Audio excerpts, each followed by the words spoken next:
పాండిచ్చేరిలో day 2 ఎలా జరిగిందో చూడండి. మార్నింగ్ ఫ్రెష్ అయ్యి కిందకొచ్చి రోడ్ సైడ్ టిఫిన్ ఉంటే తినేసినాం మేము. చాలా బాగుంది గుడ్డు దోశ తేడా. ఈ రోజు సండే కావడంతో పాండిచ్చేరిలో సండే మార్కెట్ పెట్టారు. చాలా ఫేమస్ ఇది సండే మార్కెట్ ఇక్కడ.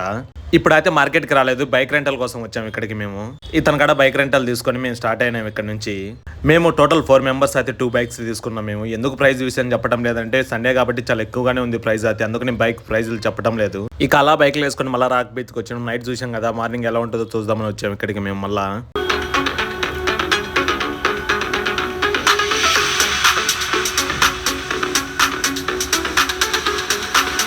చాలా బాగుంటుందని మార్నింగ్ 8కి వచ్చాము. 8కి వచ్చినాక అర్థమైంది ఎండ దుమ్ము లేపుతుంది, చాలా వాసిపోతుంది మాకైతే.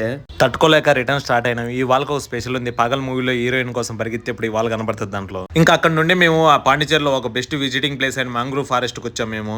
ఇక్కడే బైక్ పార్క్ చేసి లోపలికి వెళ్ళాం. ఏమేమి ఉన్నాయో చూసేదానికి కానీ బోర్డు మీద ఒక లుక్ వేసుకొని లోపలికి అయితే వచ్చేసినాం మేము కౌంటర్ కాడికి. మాట్లాడినాక అర్థమైంది 3 ప్లేసెస్ తిప్పుతాడంట, 500 పర్ పర్సన్ అని చెప్పాడు. మేము డిస్కషన్ చేసి మళ్ళీ రిటర్న్ వచ్చినాం టికెట్ల కోసం ఇక్కడికే. ఇంకా అక్కడ టికెట్ తీసుకొని లోపలికి అయితే వెళ్తున్నాం మేము బోటింగ్ కి. మా వాళ్ళు అయితే ఫుల్ ఊపి మీద ఉంటారు బోట్ రైడింగ్ అనే లోపల ఎలా ఉంటుందో తెలుసుకోవాలంక. ఈ ఫారెస్ట్ కో స్పెషల్ ఉంది ఏంటంటే దశావతారం మూవీలో కమల్ హాసన్ ఇక్కడ తీసుకెళ్లేది ఇక్కడ నుంచి స్టార్టింగ్ లో కనబడుతుంది కదా, అది ఈ ప్లేసే. ఇంకా లైఫ్ జాకెట్స్ వేసుకొని బోట్ అయితే ఎక్కినాం. ఇంకా దేవుడి మీద భారం వేసినాం మేము.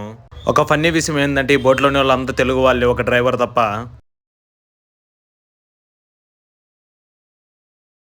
ఈ బోట్ జర్నీ అయితే చాలా హుషారుగానే సాగింది, ఎందుకంటే ఇంకా బోట్ లోని వాళ్ళందరూ తెలుగు వాళ్ళకి అర్థం చేసుకొని అందరం ఒక చోట ఉంటే ఎలా ఉంటుందో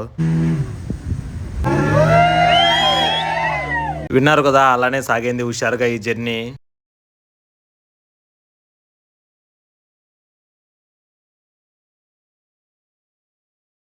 కొద్దిసేపటికి అయితే ఒక ప్లేస్ లో ఆపాడు. ఇదేదో లోపల కట్టడం ఉందంట, చాలా పెద్ద కట్టడం ఉందంట, చూద్దామని ఆపారంట ఈడ. తీరా లోపలికి వచ్చిన చూస్తే అర్థమైంది ఇదేదో సొంగ గట్టి ఆపేసిన ఇల్లు ఉన్నట్టుంది. ఈ ఇటుకల గోడ చూసేదానికి వచ్చినామంట మేము. నాకే నవ్వు వస్తుంది. అక్కడ బోర్ కొట్టి మళ్ళీ రిటర్న్ స్టార్ట్ అయినా ఒక బోట్ లోకి. అక్కడ నుంచి ఒక షిప్పింగ్ యార్డ్కి తీసుకొచ్చారు. లోపల కూడా పోనీలేదు, ఇలా బయట నుంచి చూపించారు అన్ని. బోట్ లో ఉన్న వాళ్ళకి స్టార్టింగ్ లో ఉన్న ఊపు ఇప్పుడు అసలు లేదు. ఈ బోట్ జర్నీ మొత్తం కలిపి 10 మినిట్స్ కూడా లేదు, మళ్ళీ రిటర్న్ తీసుకొచ్చేసారు. ఎక్కడైతే ఎక్కినాం అక్కడే దింపేశారు. అనవసరంగా 500 బొక్క అనిపించింది మాకైతే. ఇంకా ఇక్కడ నుంచి టైం వేస్ట్ చేయకుండా డైరెక్ట్ ఈడెన్ బీచ్ కి అయితే వచ్చేసినాం మేము. అనవసరంగా టైం వేస్ట్ చేసినాం అనిపించింది. ఈ ప్లేస్ కి రాకుండా వస్తానే ఒక ఐస్ క్రీమ్ తిని కూల్ అయినా మేము. ఎందుకు ఆ మాట అనిపించింది అంటే చూస్తున్నారు కదా ప్లేసెస్ అయితే ఎంత బాగుందో, యాక్టివిటీస్ కూడా ఇక్కడ ఎక్కువ ఉన్నాయి.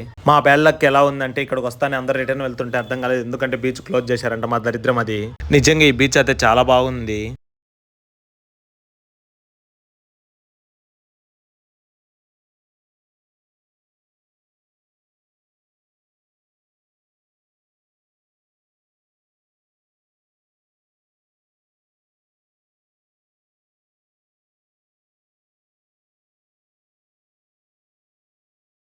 అలా బీచ్లోకి ఎంటర్ అయ్యి ఇసుకలో కాలు పెట్టామో లేదో పోలీసులు అప్పుడే రిటర్న్ పోమన్నారు. వచ్చి ఒక ప్లేస్లో కూర్చున్నాం, ఎందుకంటే మా ఫ్రెండ్కి ఫిష్ తినాలో అనిపించిందంట.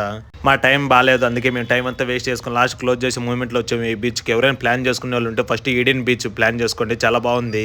ఇంకా అక్కడ నుంచి మా ఫ్రెండ్ ఒక ప్లేస్ అదే చేశాడు, అదే హ్యాండ్ క్రాఫ్ట్ మార్కెట్ అంట. ఈ మార్కెట్ పాండిచ్చేరి స్పెషల్ అంట.